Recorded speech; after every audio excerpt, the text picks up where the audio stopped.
Bienvenidos un día más a los estudios que estamos haciendo con el Evangelio de Lucas. Recuerda que estudiamos versículo por versículo y usamos el método inductivo. Nuestro deseo es estudiar toda la Biblia y tenemos 55 libros de los 66 libros que tiene la Biblia ya desarrollados verso a verso. Hoy vamos a estudiar el capítulo 16, desde el versículo 19 hasta el versículo 31. Esta serie se llama El Salvador de toda la humanidad. Título: Dos hombres y dos destinos. Y hablar de dos hombres, dos destinos, es justamente cerrar este ciclo de parábolas o historias que Jesús nos está enseñando. Y vamos a ver, por ejemplo, que el apóstol Pablo es que escribe esta carta desde el año 50, perdón. Lucas, que es discípulo del apóstol Pablo, escribe esta carta desde el año 59 hasta el año 63 y nos hace recordar que Lucas quiere escribir de forma cronológica las historias, también los acontecimientos de la vida de Jesús. Trata de respaldar no solamente la historia cronológica, sino con personajes de la historia. Y vamos a leer el capítulo 16, versículo 19 en adelante, unos cuantos versículos, vamos a orar y luego continuamos. Dice el texto, capítulo 19 el versículo 19 del capítulo 16. Jesús dijo: había un hombre rico que se vestía con gran esplendor en púrpura y lino de la más alta calidad y vivía rodeado de lujos. Tirado a la puerta de su casa había un hombre pobre llamado Lázaro, quien estaba cubierto de llagas. Mientras Lázaro estaba tendido, deseando comer las sobras de la mesa del hombre rico, los perros venían y le lamían las llagas abiertas. Con el tiempo, dice el texto, el pobre hombre murió y fue llevado por los ángeles para que se sentara junto a Abraham en el banquete celestial. El hombre rico murió y fue enterrado. Vamos a orar y continuamos. Señor, te doy gracias por este momento, por tu palabra. Gracias por este día que nos permite reunirnos a través de este medio. Háblanos a través de estos versículos y usa mi vida, Señor, para compartir tu palabra en esta hora. Pido esto en tu nombre, Jesús. Amén. Así que bienvenidos las personas que se van conectando. Recuerda que esto es verso a verso, capítulo por capítulo del Evangelio de Lucas. Hoy estudiamos del capítulo 16, del versículo 19 hasta el 31. Y como mencioné, Lucas fue discípulo del apóstol Pablo. Lucas nunca fue discípulo de Jesús. Pero vamos a hacer un poquito más el panorama de lo que es el Evangelio de Lucas, porque ya hemos avanzado bastante y toda esta carta está dividida en 4 partes. La primera, donde Jesús es anunciado y aparece, del versículo 1 hasta el capítulo 4, versículo 13. La segunda es que Jesús ministra y sirve desde el capítulo 4, versículo 14, hasta el capítulo 9, versículo 50.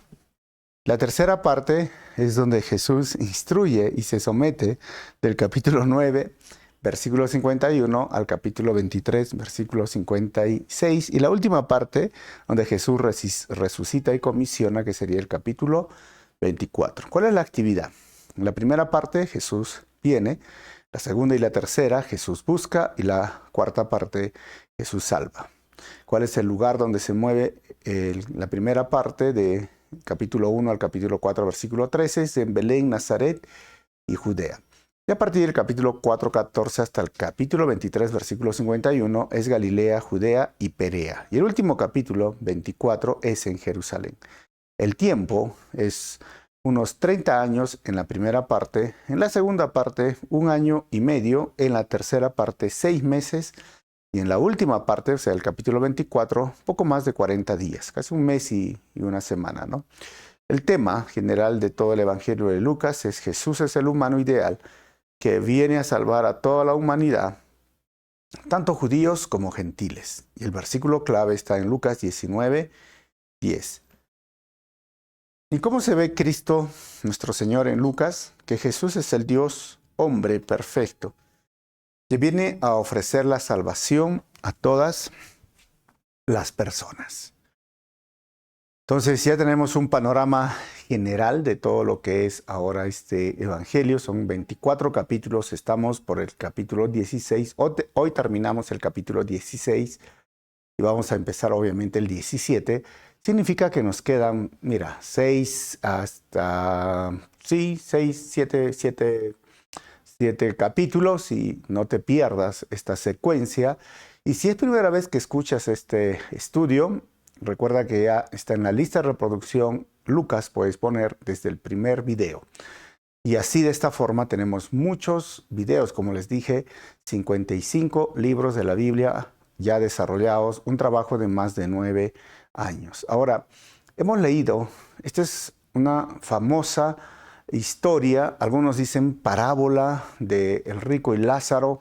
Jesús da una historia, es una parábola, hay mucha controversia respecto a la interpretación de todos estos versículos, pero vamos a ver ahora que en todos estos versículos Jesús nos muestra que esta es la culminación de las enseñanzas de Jesús sobre el dinero, la mayordomía y el peligro de vivir para las riquezas. Mientras recuerden que los fariseos amaban el dinero, como hemos visto en Lucas capítulo 16, versículo 14 en el estudio anterior, Jesús les muestra una historia impactante ahora acerca de la eternidad. Y todo esta última historia de este capítulo nos recuerda que la muerte no es el final, que existe una realidad eterna y que nuestra decisión o las decisiones presentes tienen consecuencias eternas.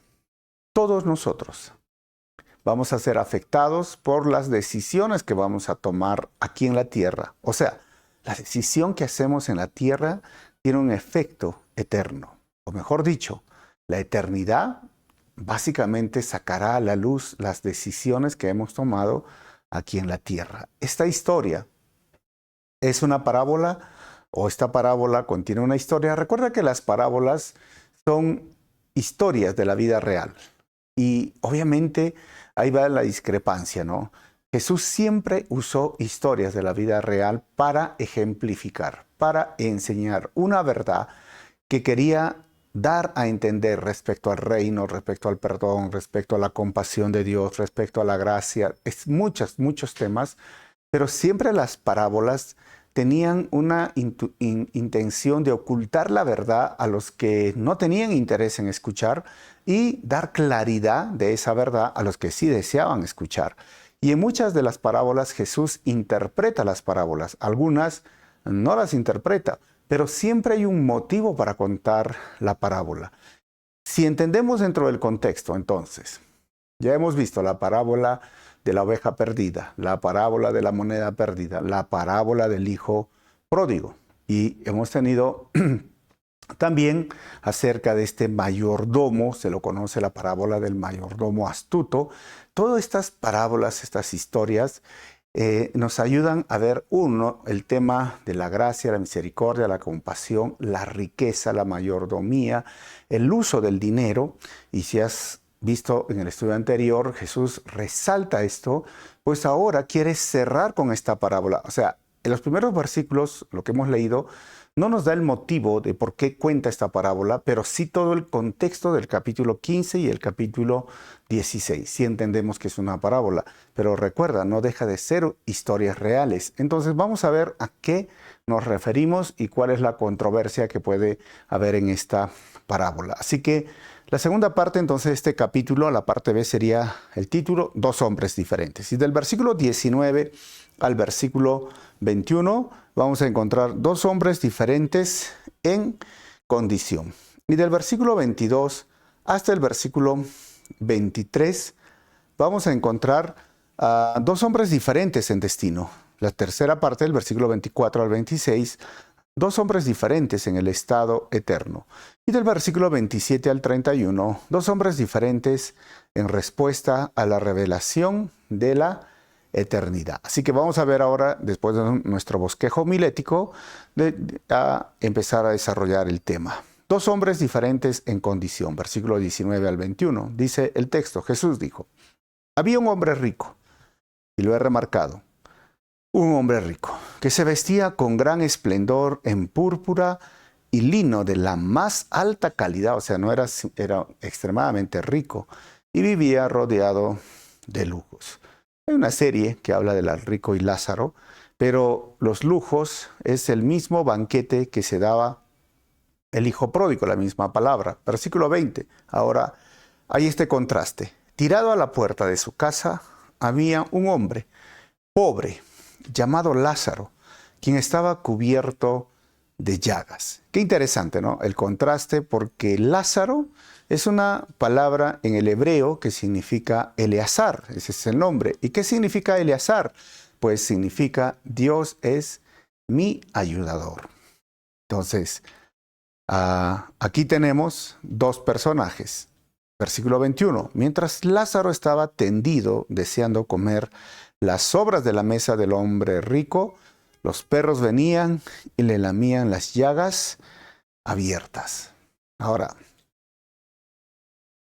si nos fijamos en estos contrastes, mira, esta es una de las historias o parábolas que Jesús usa muchos contrastes. El hombre rico no tiene nombre, no se lo identifica. El hombre pobre, que está en una condición totalmente de abandono, totalmente, podríamos llamarlo así, extremadamente pobre, miserable, sin economía buena y encima con enfermedades, sí lo conocía. O sea, Dios le pone un nombre, Lázaro, Eleazar, en el hebreo, pero el rico no tiene nombre. O sea, Dios conoce al pobre. Dios, mira, no le importa el rico y no lo menciona por nombre. Un rico, un pobre. Uno que tiene lujos, demasiados lujos, y el otro que no tiene nada. Ahora, los dos se conocen, los dos se ven, sí, porque el rico veía que estaba allí este hombre llamado Lázaro. Ahora, dice que mientras Lázaro estaba tendido deseando comer algo siquiera de lo que caiga de la mesa, recuerden que en esa cultura, en ese tiempo, las personas comían no con tenedor, no con cuchara ni con cuchillo, comían con la mano. Y las veces que los ricos, según la Berkeley, comían, ¿sabes qué? Lo que hacían es con ese pan blanco, esa migaja del pan, agarraban y se limpiaban la mano, así como si fuese una servilleta. Y este es el tipo de pan o migaja que menciona aquí, lo mismo que mencionó esta mujer serofenicia, diciendo que aún los perros comen la migaja que cae de la mesa de aquellas personas que están comiendo, cuando Jesús se refería a los judíos y esta mujer no era judía. Entonces, esta es la misma expresión. Y los perros no eran mascotas como el día de hoy. Estos perros son perrijos hoy día, ¿no? Tienen ropa, tienen cumpleaños, les ponen, los quieren humanizar a los perros. No, estos perros eran perros callejeros, perros de campo, perros silvestres muchas veces, y no eran amigables. Pero, o sea, no solamente sufría una condición económica, también tenía problemas en su cuerpo por estas llagas y también estaba rodeado de, en este momento, esos perros salvajes que estaban queriéndose aprovechar de su vida y no tenían las fuerzas ni las energías porque los perros lamían sus llagas, para que puedan entender la condición tan deprimente, deplorable que estaba Lázaro. Y esto, hermanos, nos hace entender aquí que el problema entonces, el problema no es la riqueza. Jesús no está yendo en contra de la riqueza, sino vivir egoístamente, sin misericordia y sin temor de Dios. O sea,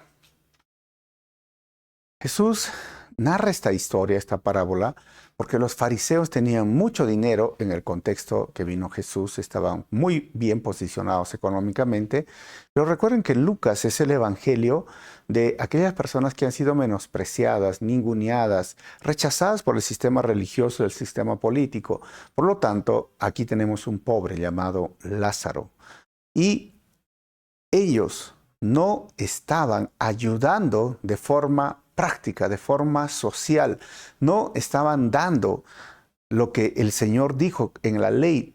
Lo que yo quiero de ustedes es misericordia, compasión hacia el prójimo, no tanto sacrificios. Ellos se enfocaron más en los sacrificios, en dar su diezmo, en dar su ofrenda y en vestir con la mejor ropa.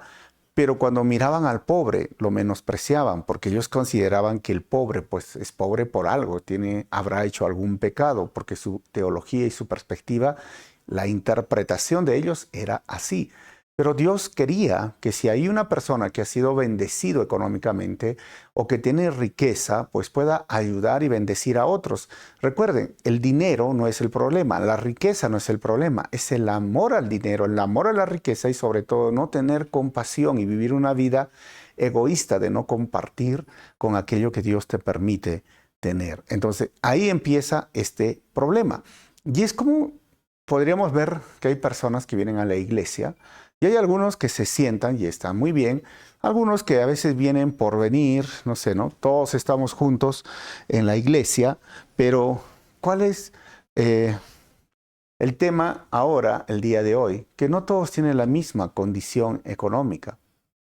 Y sea cualquiera la razón, puede ser porque no tuvieron la oportunidad de estudiar o no tuvieron una familia que los apoye o muchas otras oportunidades que a veces han sido minimizadas para un grupo de personas. O sea cual sea la razón, el tema no es el dinero ni la riqueza, el tema es el corazón.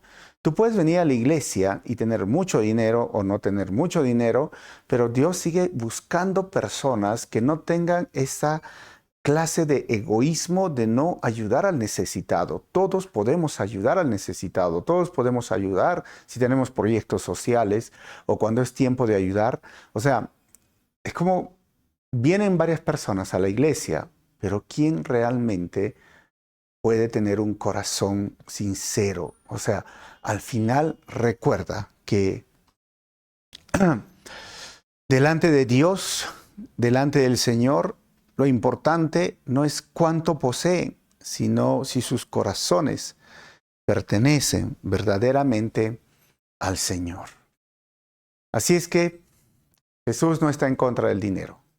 Jesús quiere resaltar si realmente tu corazón ha sido entregado al Señor. Ahora, en 1 Samuel, capítulo 16, versículo 17, dice, pero el Señor le dijo a Samuel, no juzgues por su apariencia o por su estatura, porque yo lo he rechazado. El Señor no ve las cosas de la manera en que tú las ves. La gente juzga por las apariencias, pero el Señor mira el corazón. O sea, uno puede estar en la iglesia, uno puede tener una comodidad, dinero, y no es tan mal como dije la riqueza, pero la verdadera riqueza que el Señor quiere resaltar en esta historia se refiere a la riqueza espiritual. Y ojo, uno puede ser rico económicamente, pero también ser rico espiritualmente. Y uno puede ser pobre económicamente y pobre espiritualmente. Y viceversa, que puede ser rico económicamente y pobre espiritualmente. Y puede ser pobre económicamente y ser rico espiritualmente. O sea, Dios mira tu corazón. Dios quiere que tu corazón sea entregado a Él, que tenga temor, que pueda ayudar al prójimo, que tenga compasión y que pueda ver la necesidad de la otra persona y tener esa empatía y sobre todo tener el corazón dadivoso. Esto es lo que al Señor le importa. En Santiago, capítulo 2, versículo 5 dice, escúchenme, amados hermanos, ¿no eligió Dios a los pobres de este mundo para que sean ricos en fe? ¿No son ellos los que heredarán el reino que Dios prometió quienes lo aman? Y Santiago está hablando básicamente desde una perspectiva material, ¿sí? Hay pobres económicamente, ¿cuál sería la diferencia en el rico, según el contexto de Santiago?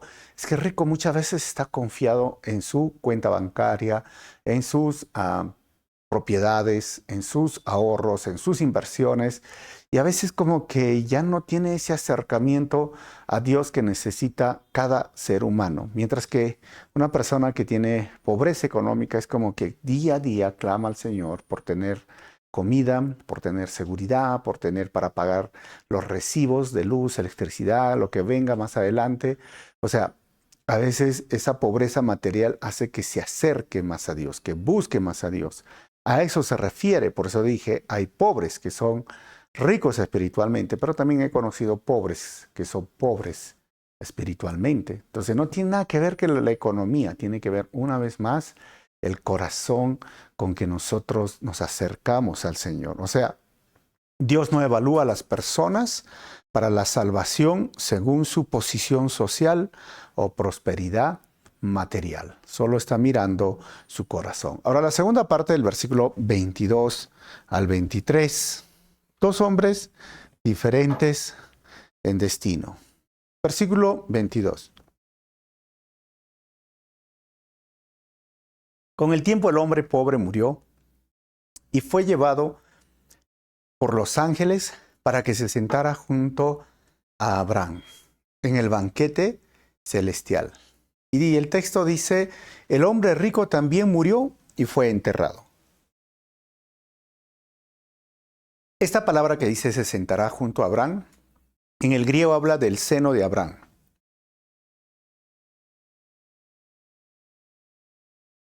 Dos hombres ahora muriendo, el rico, el pobre, y uno de ellos llega a sentarse con Abraham, o lo que se conoce como el seno de Abraham. Versículo 23. Y fue al lugar de los muertos, allí, en medio del tormento. Vio a Abraham a lo lejos con Lázaro junto a él. Y esto que donde dice que fue llevado al lugar de los muertos en el griego es el Hades. Y en el Hades había una división. En el Hades está sufriendo y ve de lejos a Lázaro y a Abraham. ¿Y qué nos enseña esto? Que el destino eterno depende de la relación con Dios y no de las riquezas. O sea, esos contrastes que pone Jesús son tan ricos y tan interesantes. Porque estamos leyendo. El hombre rico murió y fue enterrado. Ok, es lo normal, es lo básico. Pero Lázaro fue llevado por los ángeles. Miren qué interesante. Esta es la riqueza espiritual. O sea, Lázaro lo presenta como un hombre pobre económicamente, terriblemente viviendo una desgracia. Y recuerda que la pobreza no es señal de pecado, mientras la teología de ellos era que la pobreza era señal de pecado. La Biblia nos muestra que no toda riqueza es señal de bendición de Dios y no toda pobreza es señal de pecado o de maldición de Dios. Aquí este hombre era rico espiritualmente, aunque era pobre económicamente, porque hasta los ángeles lo llevaron directamente a donde estaba Abraham sentado. Y el rico murió. Y cuando despertaron, obviamente, el hombre Lázaro estaba con Abraham en el seno de Abraham, en un lugar que se conoce como el seno de Abraham, valga la redundancia. Pero el hombre rico estaba en esta parte que se conoce como el Tártarus, que es el Hades. Ahora, en un momento, les voy a explicar. Y bien es cierto, Hebreos capítulo 9, versículo 27 dice, y así como cada persona está destinada a morir una sola vez y después vendrá el juicio. O sea, la idea de el Hades, el Seol, para los judíos es que estaba en el centro de la tierra, en su teología, que es algo muy parecido a lo que va a ser el infierno o el Gehenna que habla Apocalipsis. Un lugar de tormento, un lugar de tortura, un lugar donde hay fuego, donde arde y huele a azufre y hay gusano.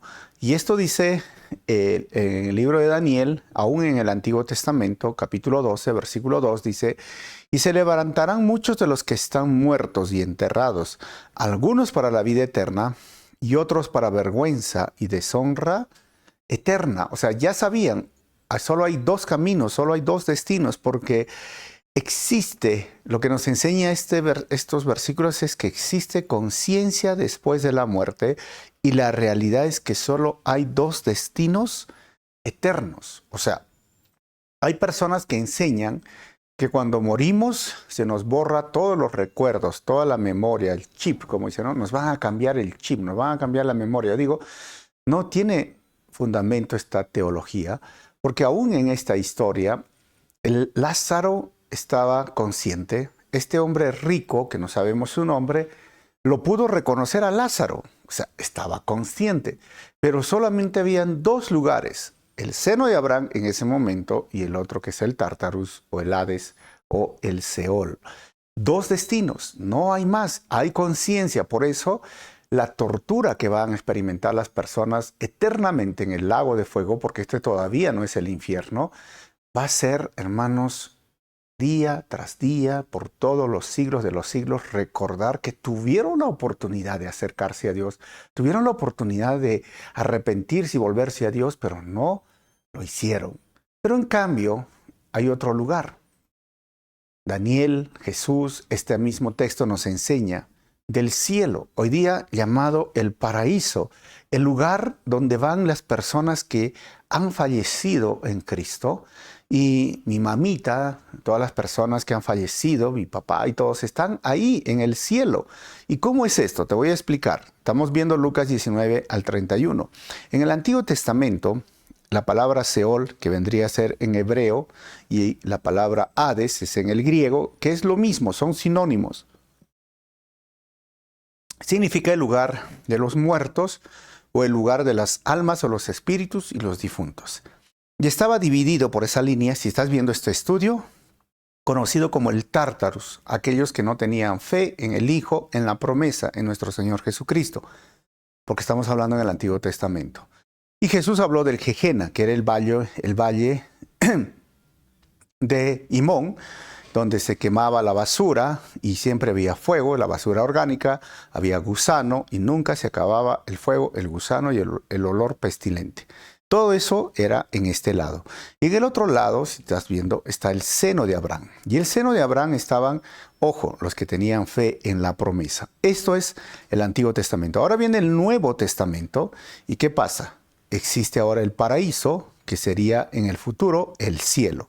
Y el Seol y el Hades, existe una división y ahora muy grande porque está arriba el paraíso y el Seol y el Hades se queda en el centro de la tierra según la teología del Antiguo Testamento y más adelante será el infierno.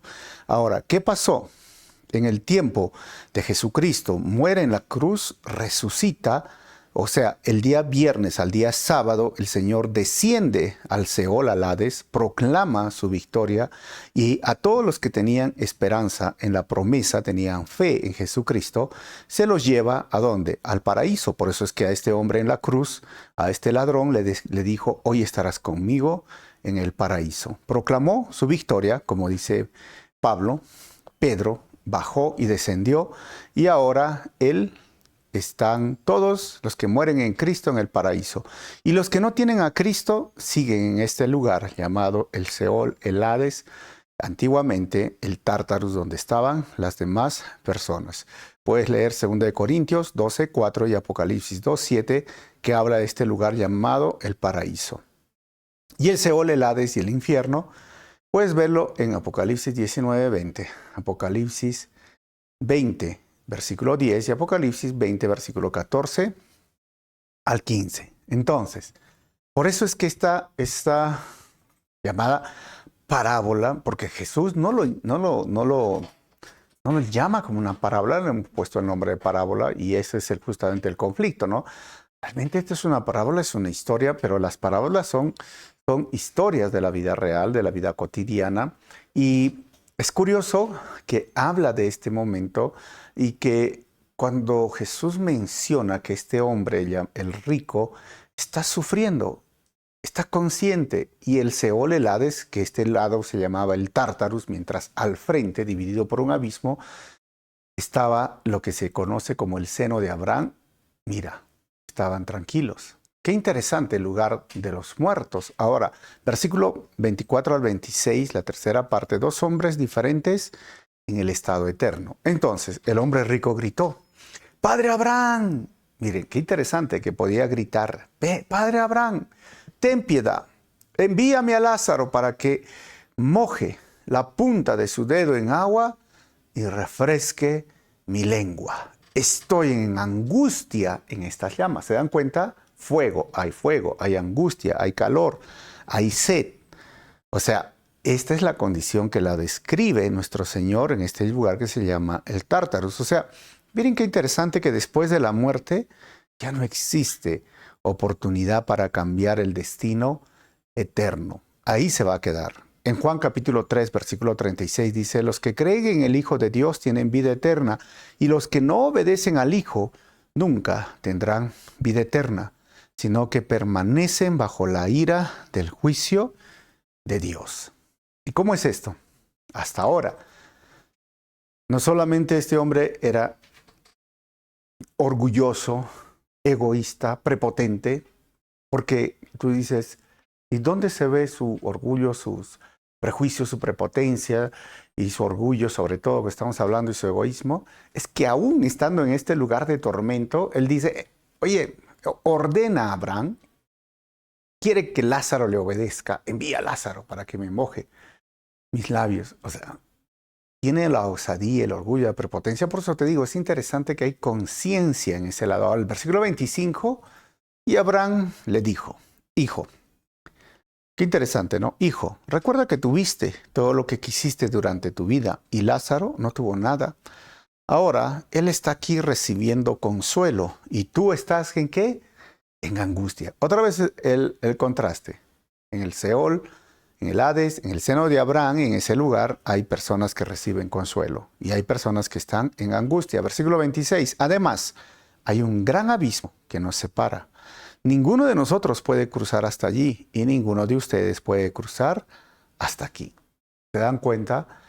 Por eso en un lugar estaba el Tártarus y en el otro lugar el seno de Abraham. Nadie puede cruzar. Qué interesante, hermanos, que el lugar donde pasarás la eternidad es irreversible. Nadie va a salir, nadie va a cambiar ese lugar, ni porque pidas perdón ni supliques, nada. Es como cuando tú tienes la oportunidad de pasar un examen y sabes que no estudiaste, no tomaste la decisión correcta, desobedeciste y luego viene y entregas el examen y sabes que ya no hay oportunidad de cambiar tus preguntas. Eso es lo que va a pasar ese día, que ya no hay vuelta atrás, es irreversible. Así como un examen tienes la nota que te pusieron, el profesor, ¿sabes? Esto es lo mismo que vas a recibir en la eternidad. Pero ojo, está basado en tu decisión. Si sigues al Señor, como dice Juan, si no crees, mira, vas a estar en esa condenación. Pero si crees, vas a ser salvo. Por eso el libro de Isaías, capítulo 55, versículo 6, dice, busquen al Señor mientras puedan encontrarlo. Llámenlo ahora mientras está cerca. Llámalo. Hoy es el día de salvación. Recuerda que la eternidad confirma aquello que fue decidido aquí en la tierra. Así que, si tú estás escuchando esta enseñanza y ya conoces al Señor, amén. Pero nuestro deber es predicar, hablar a otros acerca de Cristo. Pero no solo eso, ¿sabes qué? Si tú estás escuchando y todavía no has hecho una decisión firme, sólida, todavía estás en pecado, en una decisión, en un estilo de vida difícil, mira, lo que tú hagas hoy, lo que tú decidas hoy, tiene consecuencias eternas. No hay lugar para cambiar tu situación cuando ya has muerto. No hay lugar, mira, está destinado. Los hombres mueren una sola vez y ahí el juicio. No hay purgatorio, no hay que vas a estar un día tratando de compensar tus pecados. No, eso es una mentira de la doctrina de la tesis católica, que es un purgatorio. No existe, solamente existe. Mueres hoy, te vas al Seol, al Hades, si es que no has conocido a Jesucristo como Señor y no descansas en paz. Te vas allá en ese lugar de angustia, de tormento, como está pasando este hombre rico. O te vas al paraíso. Hoy es el paraíso. Antes el seno de Abraham. Hoy es el paraíso donde el Señor ha preparado una morada para cada persona que ha muerto o ha fallecido en Cristo. Y ellos sí descansan en paz. Por eso el Hijo de Dios, cuando muere, no se va al cementerio, se va a casa, a su morada, a su habitación que el Señor le ha preparado. La última parte, para terminar nuestro estudio, está del versículo 27 al 31. Dos hombres diferentes en respuesta a la revelación de la eternidad. Versículo 27. Entonces el hombre rico dijo: por favor, padre Abraham, al menos pues envíalo a la casa de mi padre. 28. Tengo 5 hermanos y quiero advertirles que no terminen en este lugar de tormento. ¿Se dan cuenta? 29. Abraham le dijo: Moisés y los profetas ya les advirtieron, tus hermanos pueden leer lo que ellos escribieron. O sea, ¿sabes qué? Muchos no serán salvos del castigo eterno, no por falta de información, sino por falta de aceptación de la palabra de Dios. O sea, no es que les falte conocimiento, no es que les falte información, lo que les falta es una decisión, que acepten el mensaje de salvación, que cambien su estilo de vivir, que dejen a un lado, ¿no? Y es interesante que este hombre todavía sigue diciendo que lo mande a Lázaro. O sea, obviamente que tenía mucha autoridad en la tierra, ¿no? Para tratar de ordenar y mandar aún estando muerto Lázaro, pues que vaya Lázaro. ¿No? O sea, es curioso. Pero miren el versículo 30, dice, el hombre respondió: no, padre Abraham, pero si les envía a alguien de los muertos, si se les envía a alguien de los muertos, hablando de sus hermanos, ellos se arrepentirán de sus pecados y volverán a Dios. 30. Pero Abraham le dijo: si no escuchan a Moisés y a los profetas, no se persuadirán, por más que alguno se levante de los muertos. Resumen, los milagros por sí solos no transforman corazones endurecidos. Tenía buena intención este hombre, pero muy tarde sus buenas intenciones. Tenía el deseo de querer ayudar a sus hermanos, pero muy tarde porque ya no puede ayudar a sus hermanos. Ahora se convenció de todo lo que la palabra de Dios decía que era verdad, pero muy tarde se convenció porque de ese lugar no puede salir. Y así es el día de hoy. Muchos conocen la Biblia, conocen la palabra de Dios, pero ¿sabes? No quieren obedecer, no quieren entender, no quieren humillarse ante Dios, no quieren dejar su estilo de vida pecaminoso. Y ¿sabes? El tiempo se agota. ¿Por qué? Porque nadie tiene la vida comprada. En estas últimas 2 semanas he escuchado noticias de 2 jóvenes, de 2 personas que han fallecido. Tristemente han tenido la oportunidad de escuchar la palabra, la oportunidad de conocer al Señor. No es que les falte información, no es que les falte, mira, revelación, no es que no tengan y no conozcan una Biblia, solo les falta transformación, les falta que ellos puedan realmente humillarse ante Dios y conocer como su Señor y Salvador. Esto es lo que hace la diferencia a cada uno. Y por más milagro, por más ver muertos resucitados, tristemente muchos no aceptarán a Jesucristo como su Señor y Salvador. Es como un paciente que va de un médico y por más, mira, mejor médico del mundo, le entrega su receta y si este paciente, si este enfermo no obedece lo que la receta del médico le da, contra nada, no se va a sanar, no se va a salvar. Por eso digo, no es tema de información. O sea, en Romanos capítulo 10, versículo 17, dice, así que la fe viene por el oír, es decir, por oír la buena noticia acerca de Cristo. Y en Juan capítulo 20, versículo 31 dice, pero estas se escribieron para que ustedes continúen creyendo que Jesús es el Mesías, el Hijo de Dios, y para que al creer en Él tengan vida por el poder de su nombre. La fe viene por el oír la palabra, y la palabra de Dios está siendo predicada por el internet, por la radio, la televisión, por folletos, por personas, por amigos.